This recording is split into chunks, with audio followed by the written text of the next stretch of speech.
আমার না ছোটবেলা মনে হইতো যে এরকম কোনো কিছু যদি থাকতো তাহলে হয়তো আমি জাদু তন্ত্র মন্ত্র দিয়ে কিছু একটা করে ফেলতে পারতাম, কারণ কার্টুনে অনেক বেশি এগুলো দেখছি।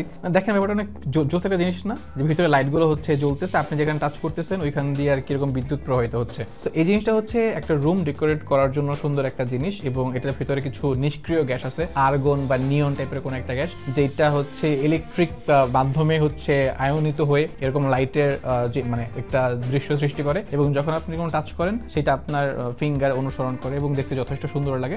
এবং এই জিনিসটা না খুব কিউট একটা জিনিস। আপনি যদি আপনার রুমকে একটু সুন্দর করে ক্রিয়েটিভ ওয়েতে সাজাতে চান সেক্ষেত্রে এই জিনিসটা রাখতে পারেন। আপনি জাস্ট তারের মাধ্যমে প্লাগ করে দিবেন এবং এই জিনিসটা আপনার পড়ার টেবিলের পাশে বা আপনার হচ্ছে যেখানে আপনি একটু সুন্দর করে সাজাতে চান সেখানে রেখে প্লাগ করে দিতে পারেন, দেখতে যথেষ্ট সুন্দর লাগে। যে কেউ যদি আপনার রুমে এন্টার করার পর আমার মনে হয় তার এই জিনিসটার প্রতি নজর যাবে, এবং আপনি যদি আপনার রুমটাকে একটু এরকম মানে এইভাবে উপস্থাপন করতে চান যেন মানুষ দেখে বা মানুষ একটু আগ্রহ হয়, সেক্ষেত্রে আমার কাছে মনে হয় এই প্রোডাক্টটা আপনি আসলে আপনার কালেকশনে রাখতে পারেন। ব্যাপারটা মানে দেখতে যথেষ্ট সুন্দর, আমার অনেক ভালো লেগেছে, এবং এই জিনিসটা পাওয়া যাচ্ছে লিলিপুর শপে।